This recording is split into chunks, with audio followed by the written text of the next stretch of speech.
हरिः ओं श्रुतिस्मृतिपुराणानामालयं करुणालयं भगवत्पादशङ्करं लोकशङ्करम्।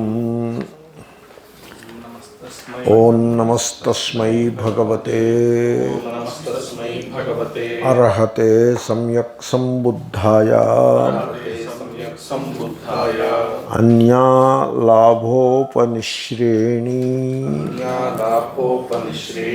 चान्या निर्वाणगामिनी एवमेतमभिज्ञाय भिक्षुर्बुद्धस्य सेवकः नैवाभिनन्देत् सत्कारं विवेकमनुबृंहयेत्।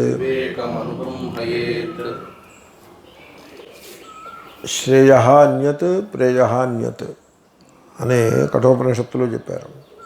శ్రేయస్సు వేరే, ప్రేయస్సు వేరే. ఇప్పుడు మీరు బఫేకి వెళ్ళారనుకోండి, బఫే టేబుల్ మీద ఐస్ క్రీమ్, తర్వాత pizza, coke, okay, butter milk, fruit pieces, freshly cut fruit pieces, ఇవి ఉన్నాయి. Breakfast buffet. మీరేది తీసుకుంటారు? పిజ్జా ప్లస్ కోక్ తీసుకుంటారు. దట్ ఈస్ కాల్డ్ ప్రేయ. ఓకే. ఫ్రూట్ పీసెస్ ప్లస్ మజ్జిగ తీసుకుంటారు. దట్ ఈస్ కాల్డ్ శ్రేయ. Very simple. Pizza plus coke తీసుకునే టైంలో చాలా ఎక్సైటింగ్గా ఉంటుంది. తర్వాత రోగి అవుతాడు. కట్ ఫ్రూట్ పీసెస్ అండ్ మజ్జిగ తీసుకునేప్పుడు రుచిగానే ఉంటుంది. అదే అంత చెడిపోయింది ఏం కాదు.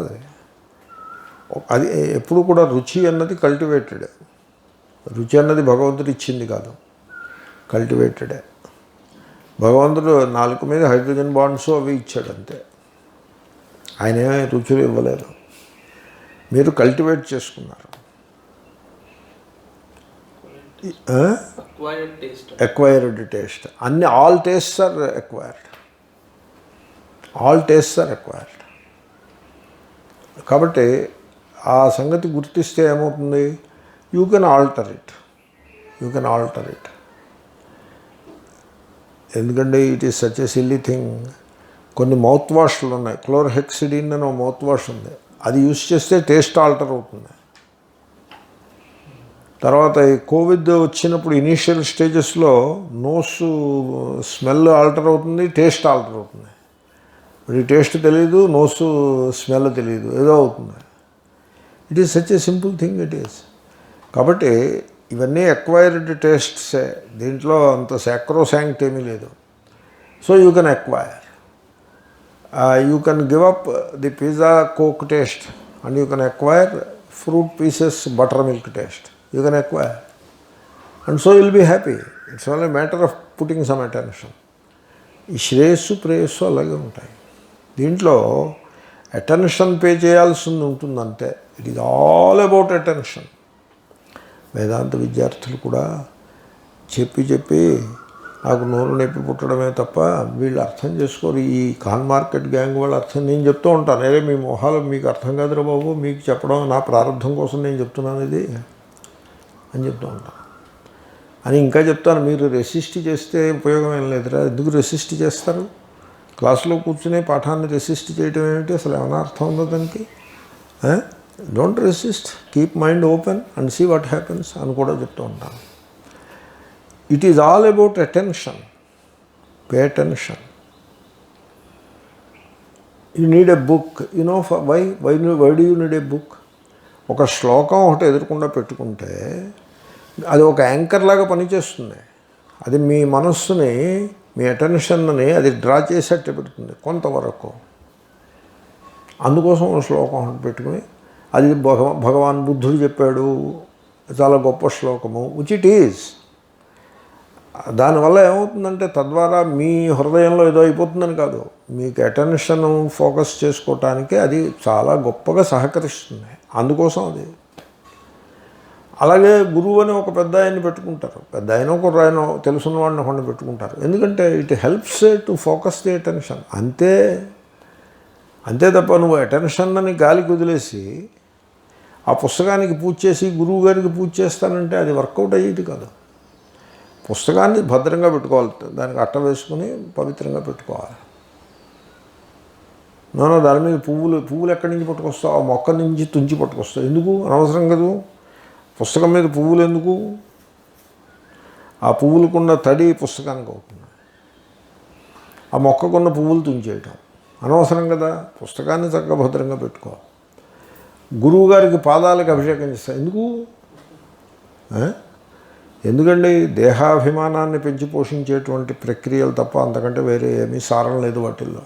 ఎవడో ఒకడు మొదలుపెట్టాడు, ఒరిజినల్ మిస్చీఫ్ మేకర్ ఒకడు ఉంటాడు, ఇంకా అక్కడి నుంచి అందరూ దాంట్లో పోతూ ఉంటారు. ఈ చదువుతో సంబంధం లేని ఈ ఖాన్ మార్కెట్ గ్యాంగ్, ఈ కల్చర్ క్లబ్ వేదాంతిన్స్ ఉన్నారు, వాళ్ళకి చదువుతో సంబంధం లేదు, అటెన్షను, పేయింగ్ అటెన్షన్ దాంతో సంబంధం లేదు. వాళ్ళు ఇలాంటి మీనింగ్లెస్ రిచువల్స్ అన్నీ ప్రమోట్ చేస్తూ ఉంటారు. ఎందుకంటే ఇప్పుడు మ్యాథమెటిక్స్ క్లాసు ఆ టీచర్ చెప్పింది అర్థం కాలేదనుకోండి, వాడు ఏం చేస్తాడు? వాడు క్లాసు వదిలిపెట్టి ఎక్కడికో పారిపోతాడు. లేకపోతే క్లాసులోనే బలవంతంగా కూర్చుంటే వీడిని గోకి వాడిని గిల్లి ఏదో చేస్తూ ఉంటాడు. వీళ్ళు అలాగంటే వాళ్ళు అదే ఒకడికి వాడు చెప్పి స్టెప్పులు అన్నీ తెలుస్తున్నాయి అనుకోండి, వాడు ఎలా ఉంటాడు? వాడు పక్కవాడు ఉన్నాడనే సంగతి కూడా తెలియదు వాడికి, పక్కన పిల్లలు ఉన్నారనే సంగతి కూడా వాడు ఒక్కడే ఉంటాడు, 1 to 1 ఉంటుంది. కాబట్టి it is attention, it is not the scripture. అదే బుద్ధుడు అన్నాడు. బుద్ధుడేం వేదాలని తిట్టలేదు ఆయన అన్నాడు it is not the scripture, it is you అన్నాడు. అదిగో వేదాన్ని పక్కన పెట్టాడు అన్నారు వీళ్ళు మీమాంసకులు. It is not the guru, it is you అన్నాడు ఆయన. అదిగో గురువుని తీసేసాడు అని అన్నారు ఈ గురు డమ్ వాళ్ళు. యథార్థమైన గురుభక్తి ఏమీ కాదు. వీళ్ళ గురుభక్తంతో నేను ఎరుగుతున్నాను, నాకు తెలియంది ఏమీ లేదు, నేను అన్నీ చూశాను.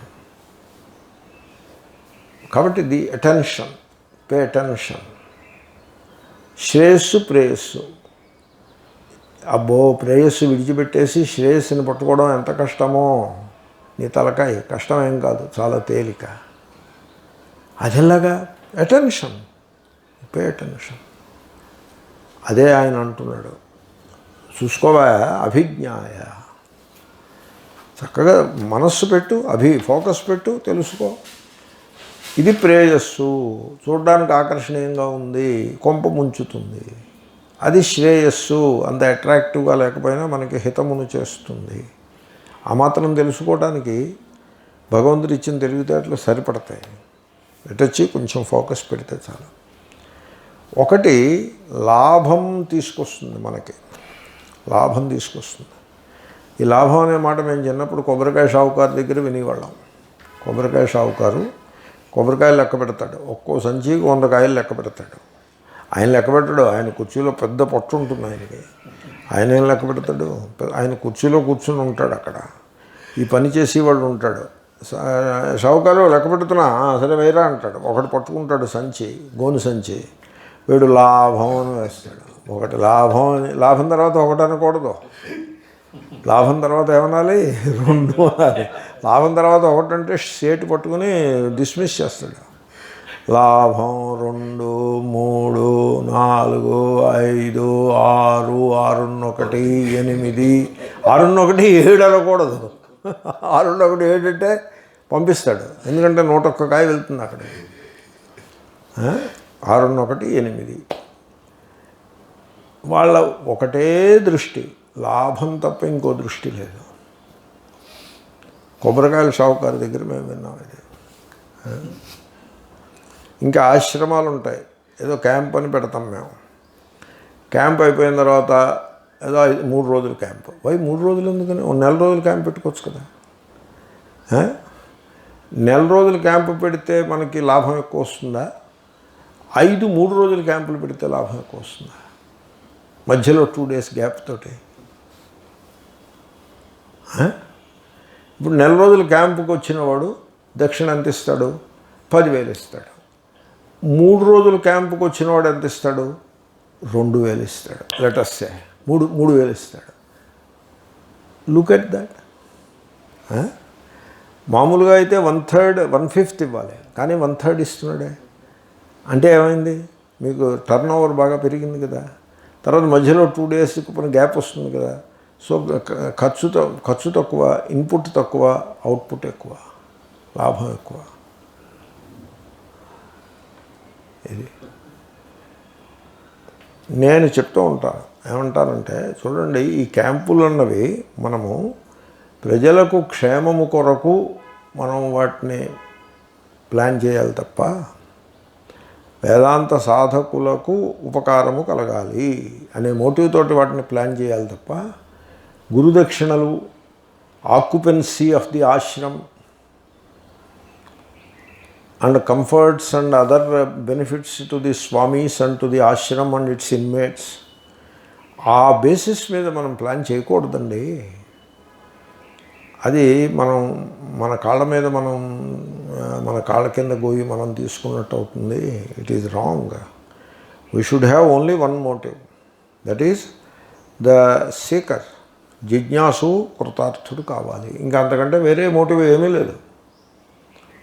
There is no other motive. దానికి పక్కన ఇంకోటి, అది ప్రయారిటీ కూడా కాదు. నేను ప్రయారిటీవాదిని కాదు.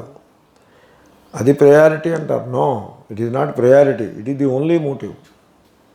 Everything else is not there at all.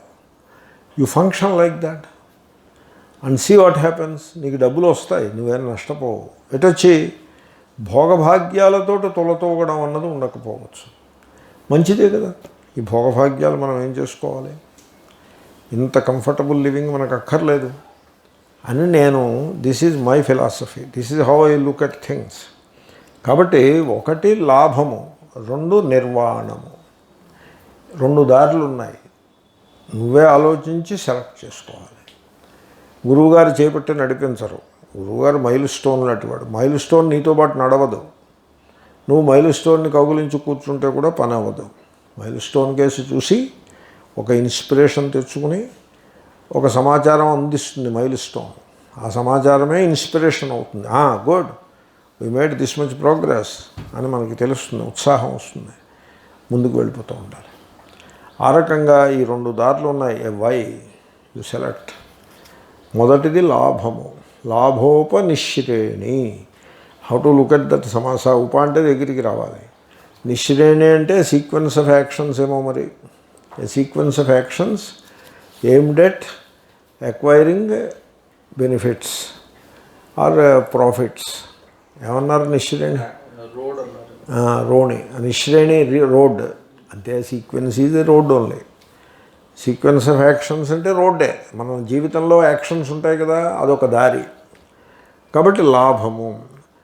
ఏమండి, మనం లాభం లేకుండా జీవితంలో ఏమీ చేయటానికి వీలు లేదు, చేయలేము అని ఒక ఆర్గ్యుమెంట్ ఉంది. చాలా తప్పది.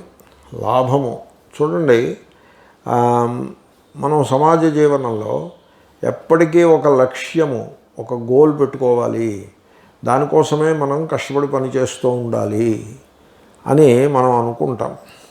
శ్రీకృష్ణుడు భగవద్గీతలో ఎగ్జాక్ట్గా దీనికి ఆపోజిట్ చెప్పాడు. ఆయన ఏమని చెప్పాడంటే, నువ్వు కష్టపడి పని చేస్తూనే ఉండు. లక్ష్యమన్నా గోల్ అన్నా ఫలము అన్నా ఒకటే, దాన్ని వదిలిపెట్టేసేయి అన్నాడు. That is what he said. ఇక్కడ ఒక క్లాష్ వచ్చేసింది. ఇక్కడ క్లాష్ ఏమిటంటే, గోలు ఫిక్స్ చేసుకుని, గోల్ని స్థిరంగా చేసుకుని దానికోసం మనం వర్క్ చేయాలి అనే ఒక fixation. That is how we live life, social life. That is how we live, that is what life is అనే ఒక ఫిక్సేషన్.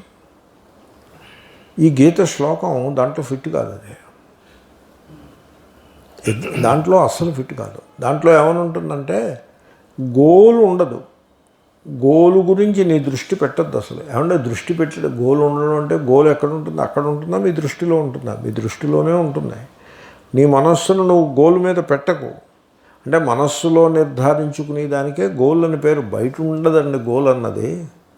మనస్సులో పని చేసే ముందు, పని చేస్తున్నప్పుడు మనస్సులో నిర్ధారించుకుని భావన చేసేదాని పేరు గోల్ అంటారు. నువ్వు మనస్సులో ఆ గోల్ని పెట్టుకోకు. ఏదో అర్థరహితమైన పని చేయమనే అభిప్రాయం కాదు, యోగ్యమైన పనే చేస్తాడు. కానీ నేను ఈ పనిని ఆ గోల్ కోసం చేస్తున్నాను అని పెట్టుకోకు. నువ్వు మనస్సును గోల్ మీద ఫోకస్ చేయకు, అసలు అటెన్షన్ గోల్ మీద పెట్టద్దు. నువ్వు అటెన్షన్ వర్క్ మీదే పెట్టుకో. గోల్ని పక్కన పెట్టేసేయి.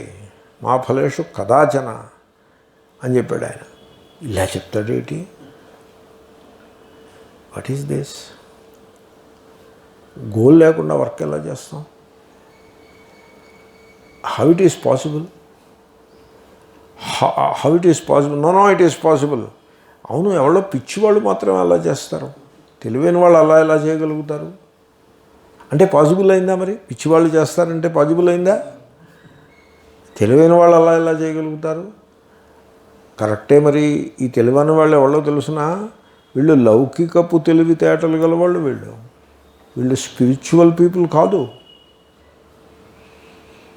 స్పిరిచువల్ పీపుల్ ఎలా ఉంటారో తెలుసునా? ప్రేమతో పనిని చేస్తారు, గోలు ఎరుగరు. గోల్ అనేది ఒకటి ఉండాలి, ఉంటుంది, అది నాకు కావాలి, ఈ ఆలోచన అసలు ఈ థింకింగ్ ఆ కాన్షియస్నెస్లో ఆ మాటే ఉండదు. అది స్పిరిచువాలిటీ. ఇది temporal life, it is worldly life.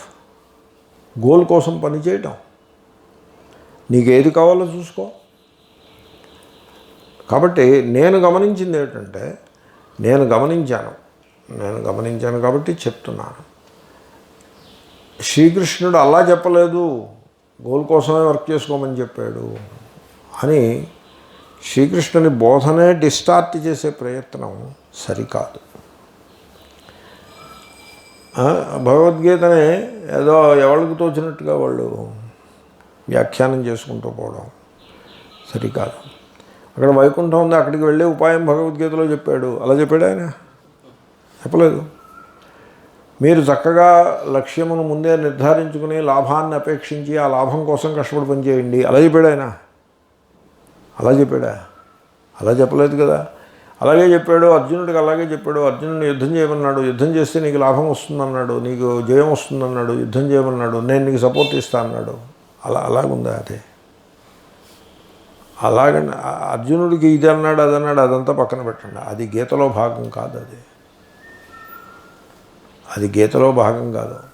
Vishnu Sahasranamam అంటే ఏంటి? ముందు పూర్వపీఠికని 50 శ్లోకాలు ఉంటాయి, ఉత్తర పీఠికని 40. ఈ 90 శ్లోకాలు విష్ణు సహస్రనామంలో భాగం కాదవి. గీతలో ఏం చెప్పాడు? కాబట్టి ఆ భగవంతుని వచనమును మనం కరెక్ట్గా అర్థం చేసుకునే ప్రయత్నం చేయాలి. తెలియకపోతే పెద్దలను అడిగి తెలుసుకోవాలి. కానీ దాన్ని తలకిందులు వ్యాఖ్యానం చేయటం తగదు. కనుక ఈ లాభం, ఇదంతా ఎందుకు చెప్పానంటే లాభం కోసం పని చేయటం. ఈ లాభం అనేది పర్సనల్ ఉంటుంది, కలెక్టివ్ ఉంటుంది. పర్సనల్ లాభం కోసం పనిచేయటం, కలెక్టివ్ ఇందాక మీకు ఎగ్జాంపుల్ చెప్పానుగా, అది క్యాంపులు నడిపి బాగా డబ్బు సంపాదించడం, అది కలెక్టివ్ లాభం అని అనుకోవచ్చు దాన్ని. పర్సనల్ లాభం కోసం, కలెక్టివ్ లాభం కోసం పనిచేయటం. సో ఇప్పుడు దీంట్లో ఏంటంటే మనకి లాభం కలుగుతూ ఉండాలి. లాభం అంటే డబ్బు రావాలి, ప్రమోషన్స్ రావాలి, క్లర్క్ ఉంటాడు మేనేజర్ అవ్వాలి, మేనేజర్ ఉంటాడు బాస్ అవ్వాలి, మినిస్టర్ ఉంటాడు ప్రైమ్ మినిస్టర్ అవ్వాలి, ఆర్మీలో లెఫ్టినెంట్ ఉంటాడు జనరల్ అవ్వాలి. ఏదో తనకంటే పైకి దానికి పోతూ ఉండాలి. ఆ లాభమే ఉండాలి ప్రతి చోట, లబ్ధి. సో ఈ లాభాపేక్షలో ఇంకొక లక్షణం ఉంది. ఈ లాభాపేక్షలో పోలిక ఉంటుంది, ఎప్పటికీ కంపారిజన్ ఉంటుంది. తాను ఇతరులతో పోల్చి చూచుకుని ముందుకు అడుగు వేయుట, పని చేయుట అనేది ఉంటుంది. లాభాపేక్షలో అలా ఉంటుంది. కాబట్టి ఈ లాభాపేక్ష అన్నది మనిషిని ఒక సంతుష్టుడైన సృజనశీలుడైన మనిషిగా తయారు చేయటానికి పనికిరాదు. సంతోషము, సృజనశీలత, క్రియేటివ్ మైండ్, హ్యాపీ పర్సన్, అది అది లాభాపేక్ష సందర్భంలో ఉండదు. మీకు ఎప్పుడూ లాభాన్ని అపేక్షించి పనిచేసేవాడు ఎలా ఉంటాడో తెలుసునా? డిస్కంటెంటెడ్గా ఉంటాడు, అంటే అసంతోషి అయి ఉంటాడు. అసంతోషిగా ఉన్నవాడు మాత్రమే ఎప్పుడూ లాభాపేక్ష కోసం చూస్తూ ఉంటాడు. అదొక లైఫ్ స్టైల్. ఆ లైఫ్ స్టైల్లో ఉంది ఆ సమస్య. అది ఒక సెపరేట్ లైఫ్ స్టైల్. తర్వాత సొసైటీ కూడా ఎలాగుంటుందంటే మనల్ని ఇటువంటి లైఫ్ స్టైల్ వైపు పుష్ చేస్తూ ఉంటుంది. సొసైటీ అలాగే ఉంటుంది. ఎవడైనా బాగా లాభాలు గడించాడు అనుకోండి, సొసైటీ ఏముంటుంది, వాడు ఎంతటి పరాక్రమవంతుడో చూసుకోండి, ఎంతటి సమర్థుడో చూడండి, is a very successful person అని సొసైటీ వాడిని కొనియాడుతుంది. తర్వాత వాడిని బాగా మొలగ చెట్టెక్కిస్తుందని కూడా అంటారు తెలుగులో. ఎందుకంటే ఈ రకంగా నిరంతరము లాభాపేక్ష కోసం పనిచేయటం అనేది చాలా ఊహింపశక్యము కాని ఘర్షణను అది సృష్టిస్తుంది. అది మనిషి యొక్క మస్తిష్కాన్ని నాశనం చేసి పెడుతుంది. వాడి జీవితంలో వాడు సుఖశాంతులను ఎరుగకుండా అయిపోతాడు. కాబట్టి ఈ లాభాపేక్ష గలవాడు ఎలా తయారవుతాడో తెలుసిన, ఒక యంత్రంలాగా తయారవుతాడు. యంత్రం అలా తిరుగుతూ ఉంటుంది ప్రోడక్టులను తయారు చేయడానికి. డోనట్ మెషిన్ అలా తిరుగుతూ ఉంటుంది డోనట్లు తయారు చేయడానికి. అలాగే వీడు అలాగ గిలగిల్లాడుతూ కొట్టుకుంటూ ఉంటాడు డబ్బులు ఎక్కువ సంపాదించడానికి, లేకపోతే ఇంకా ఎక్కువ ప్రాపంచిక విజయములను పొందటానికి. వాడు దీంట్లో ఉన్న రహస్యం ఏంటంటే, వాడిని చూసి మనం అసూయపడుతున్నామని మీరు అనుకోకూడదు. దాంట్లో ఉన్న సీక్రెట్ని పట్టుకోవాలి. ఆ సీక్రెట్ ఏమిటంటే, వాడికి ఆ లాభాపేక్ష కోసం బాగా గట్టిగా నిరంతరం పనిచేసేవాడికి ఆనందము, శాంతి అనగా ఏమిటో తెలియవు. వాడికి సక్సెస్ తెలుస్తుంది, లాట్ ఆఫ్ మనీ తెలుస్తూ ఉంటుంది, లాట్ ఆఫ్ పవర్ తెలుస్తూ ఉంటుంది, కానీ శాంతి, ఆనందము ఈ రెండు తెలియవు. దీంట్లో ఇంకో రహస్యం ఏంటంటే, ఎప్పుడైతే శాంతి ఆనందము తెలియవో, ఎప్పుడైతే ఘర్షణయే ఉంటుందో జీవితంలో, వాళ్ళు బర్నౌట్ అయిపోతారు. వాళ్ళ ఉత్తర జీవితము అది భోగప్రధానంగా భోగముల మధ్య జీవించగలుగుతారే తప్ప, వాళ్ళు తయారు చేసుకున్న భోగముల మధ్య జీవించగలుగుతారు, శాంతంగా జీవించలేరు. ఓల్డేజ్ హోమ్లో జాయిన్ అయ్యాడు అనుకోండి, మొత్తం సిటీలో కల్లా చాలా మోస్ట్ మోడర్న్ ఖరీదైన ఓల్డేజ్ హోమ్లో చేస్తాడు వెళ్ళి. ఎందుకంటే బాగా డబ్బులు ఉన్నాయి కనుక, నో డౌట్ అబౌట్ ఇట్. కానీ శాంతి లభిస్తుందా? శాంతి బాగా ఖరీదైన ఓల్డేజ్ హోమ్లో ఉంటుందా? ప్లాస్టిక్ లైఫ్ అంటారు, అక్కడే ఉండదు. కాబట్టి శాంతి, ఆనందము చూడండి. శాంతి ఆనందము ఎప్పుడు లభిస్తాయో తెలుసిన, మీరు మీ దగ్గర లేనిదే అని ఊహించుకుని, ఇది నా దగ్గర లేదు, ఇది ఉండాలి నాకు అని ఊహించుకుని దాని వెనక పరుగులు తీస్తున్నప్పుడు మీకు శాంతి ఆనందము ఏమిటో తెలియదు. లేక నాకు ఈ పొజిషన్ కావాలి, ఈ పవర్ కావాలి అని దాని వెంపర్లాడుతున్నంత వరకు మీకు శాంతి ఆనందము అంటే ఏమిటో తెలియదు. శాంతి ఆనందము తెలియాలంటే మీరు మీకంటే ఇతరము వైపు పరుగు తీయడం మానేయాలి. మీలో మీరు నిలిచి ఉండాలి. మీ స్వరూపాన్ని మీరు పరిశీలించుకోవాలి. అంటే మీరు అంతర్ముఖులు అవ్వాలి. అప్పుడు మీకు శాంతి ఆనందము ఏమిటో అర్థమవుతుంది. అది రెండో మార్గము. దానికి నిర్వాణగామిని. ఈ నిర్వాణ అంటే నిర్బాణ అని అర్థం. నిబ్బాణ అంటారు. ఎప్పుడు కూడా సంయుక్తాక్షరము ద్విత్వాక్షరం అయిపోతుంది. సో ఆత్మ ఉందనుకో ఆత్త అయిపోతుంది, ధర్మ ఉందనుకో ధమ్మ అయిపోతుంది, నిర్బాణ ఉందనుకో నిబ్బాణ అయిపోతుంది. బాణము అంటే శల్యము. ఈ సంసార జీవితంలో పరుగులు తీసే ఈ ప్రాపంచిక జనుల హృదయములలో ఏముంటాయి? శల్యములు ఉంటాయి. ముళ్ళుగుచ్చుకున్నట్టుగా శల్యములు ఉంటాయి. ఆ శల్యములు వాళ్ళు ఎంత ఎక్కువ ప్రాపంచిక విజయముల కోసం వెంపర్లాడతారో అన్ని ఎక్కువ శల్యములు ఉంటాయి. దీన్ని ఈవెన్ సైకాలజిస్టులు కూడా చెప్తూ ఉంటారు. So there is a very heavy downside to world success అని చెప్తారు. వరల్డ్ సక్సెస్కి వెరీ హెవీ డౌన్ సైడ్ ఉంటుంది. మీకు ఎక్స్ట్రీమ్ ఎగ్జాంపుల్స్ చెప్పాలంటే, అప్పట్లో దివ్య భారతి అనే ఒక సినిమా నాయిక హాలీవుడ్లో ఆమె ఆత్మహత్య చేసుకుంది. ఈ మధ్యన ఎవడో ఒకతను మంచి ప్రాస్పరింగ్ నాయకుడు సినిమా హీరో ఆత్మహత్య చేసుకున్నాడు. మార్లిన్ మన్రో ఆత్మహత్య చేసుకుందేమో కదా. మార్లిన్ మన్రో, క్లియోపాట్రా హిస్టారిక్గా ఆవిడ ఆత్మహత్య చేసుకుంది. ఈ ఆత్మహత్యల లిస్టు చూస్తే మీరు క్లియోపాట్రాతో మొదలుపెట్టి హిట్లర్ ఆత్మహత్య చేసుకున్నాడు. మీరు ఈ ఆత్మహత్యల లిస్టు చూస్తే తల తిరిగిపోతుంది. వాళ్ళందరూ సక్సెస్ వెనుక భయంకరమైన పరుగులు తీసి ఆ పరుగు క్రియేట్ చేసినటువంటి ఘర్షణ, లోపల ఘర్షణ, ఆ struggle, the conflict, the stress, ఆ టెన్షన్ తట్టుకోలేక ఆత్మహత్య చేసేసుకున్నారు. ఒకళ్ళు కాదు, ఇద్దరు కాదు, మీకు hundreds and hundreds of examples వస్తాయి. కాబట్టి ఈ ప్రపంచంలో ఏదో సంపాదించాలని పరుగులు తీసేవాడు ఉన్నాడే, వాడు వాడి హృదయం అంతా శల్యములతో నిండిపోతుంది. హృదయములో శల్యమే లేదు, దాన్ని మోక్షము అంటారు. శల్యం అంటే ఏమిటి? గతానికి సంబంధించిన శోకము లేదు, భవిష్యత్తుకు సంబంధించిన భయము లేదు, వర్తమానంలో శాంతి ఆనందము గలవు, దాన్ని నిర్వాణము అంటారు. మీకు నిర్వాణానికి డెఫినేషన్ చెప్పాను. ఈ సంసార జనులకి గతం నుంచి శోకం, భవిష్యత్తు నుంచి భయం, వర్తమానంలో మోహం, వ్యామోహం, ఇది కావాలి, అది కావాలి, ఆ పొజిషన్ కావాలి, ఈ పవర్ కావాలి, ఆ డబ్బు కావాలి, ఇది వర్తమానంలో ఇలా ఉంటారు.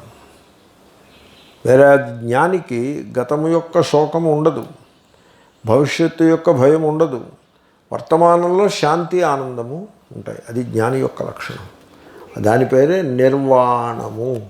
నిర్వాణము వైపు వెళ్ళేటువంటి దారి. బహిర్ముఖ వెర్సెస్ అంతర్ముఖ అండి.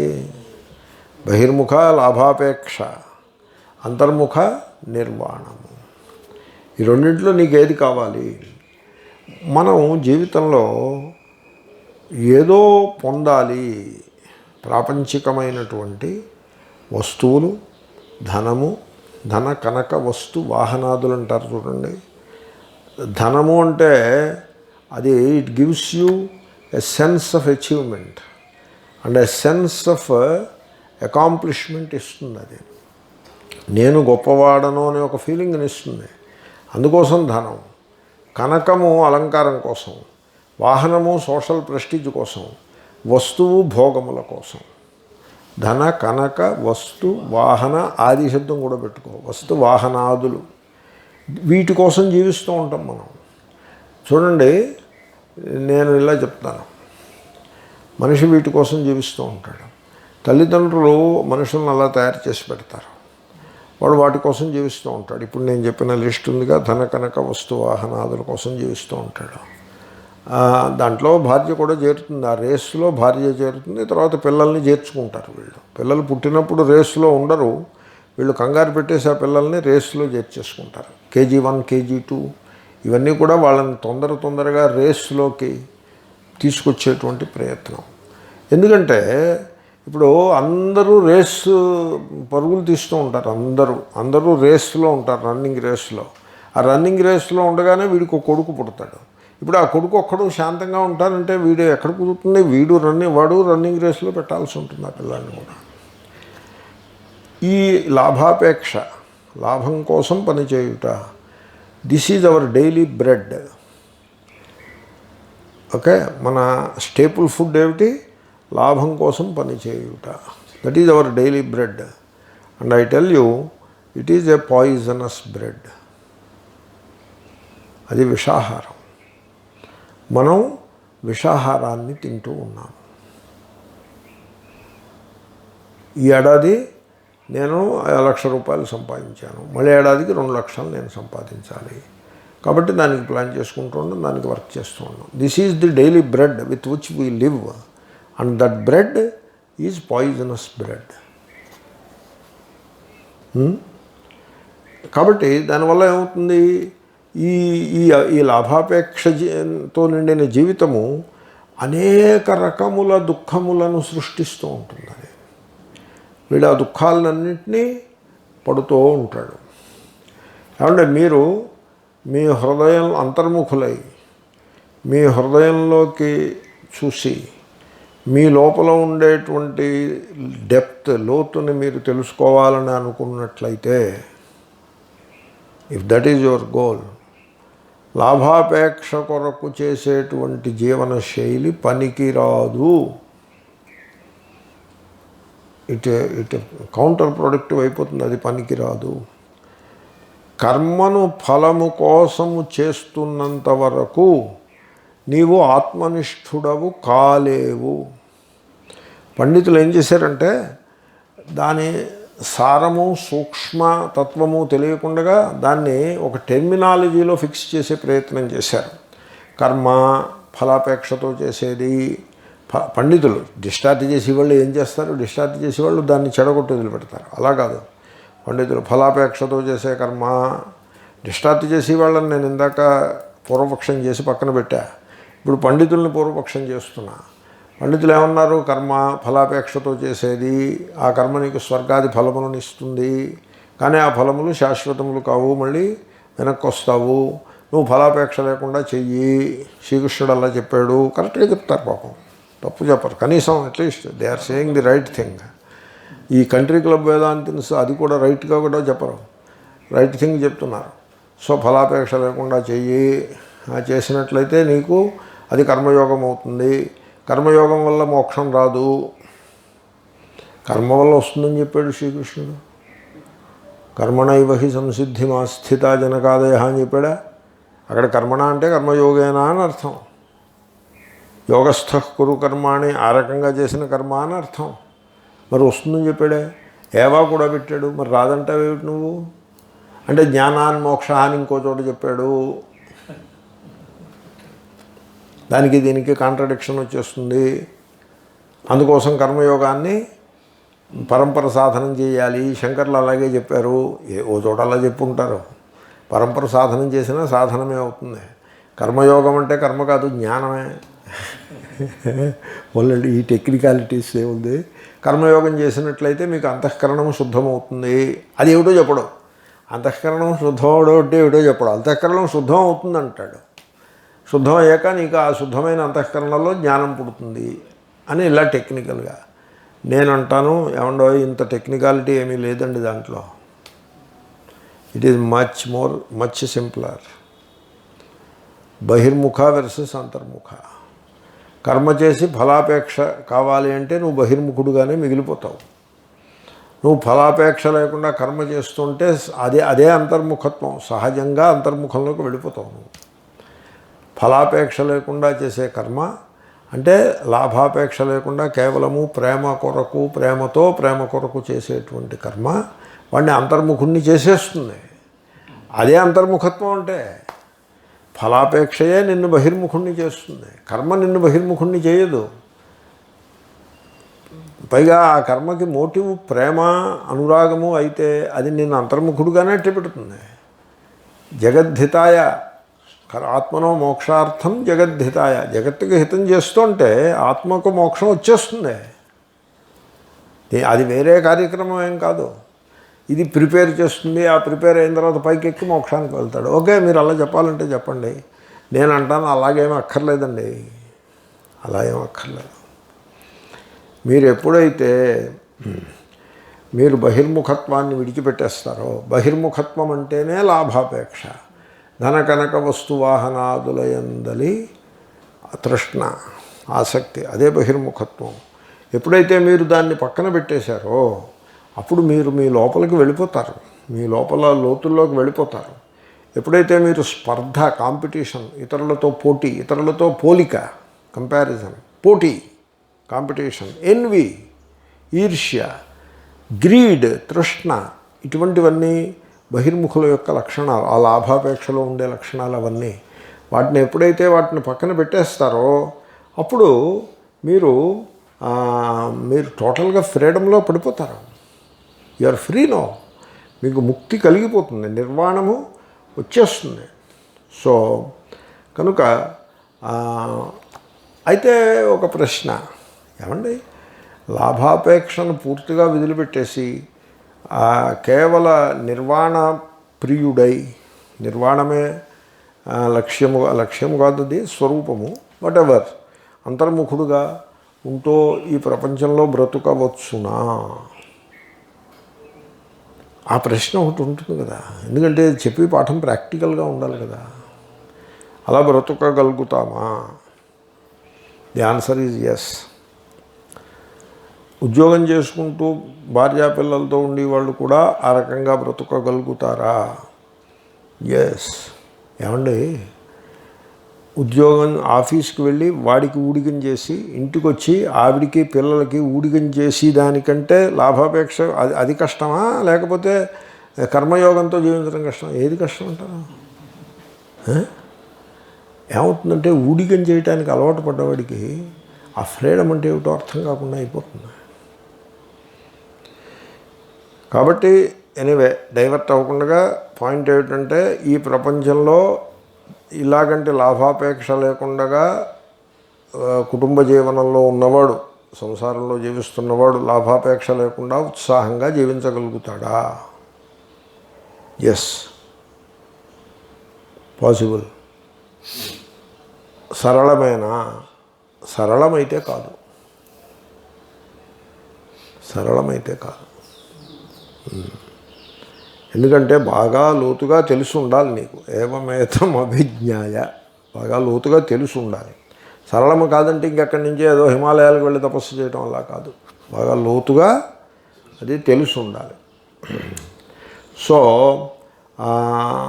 చూడండి, ఈ లాభాపేక్షకి నిర్వాణగామిని ఈ రెండింటికి తేడా ఏమిటో తెలుసిన? లాభాపేక్షలో ఉన్నదానికంటే అధికము కావాలి,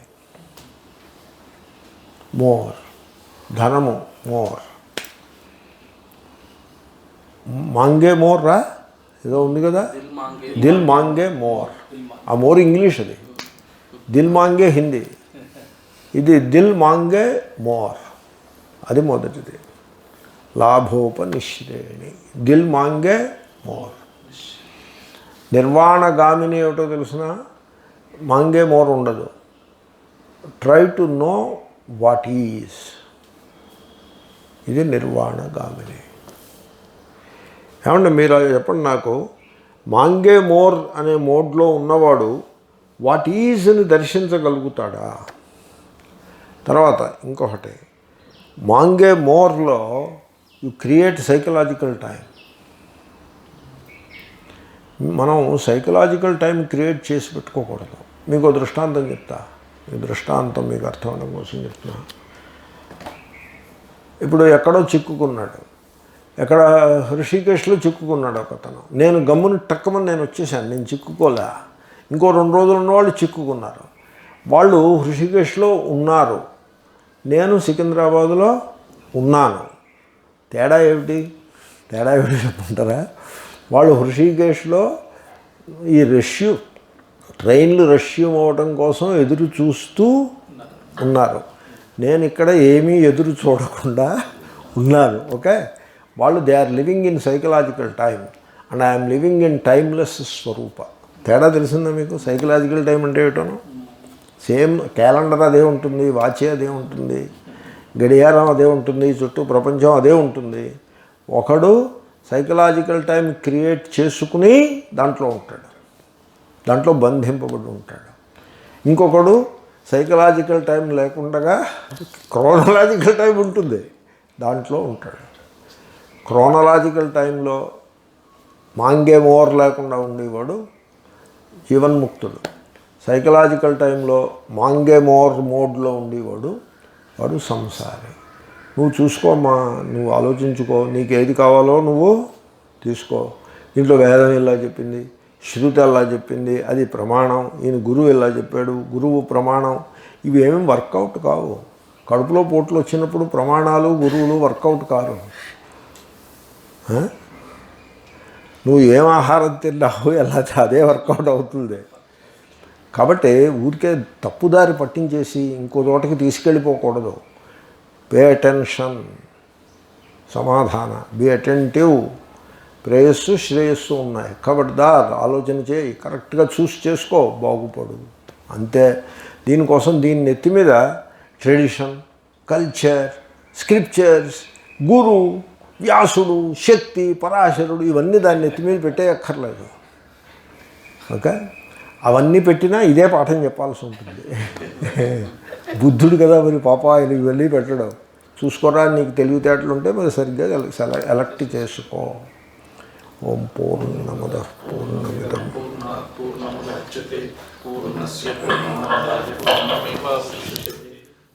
శాంతి శాంతి శాంతి.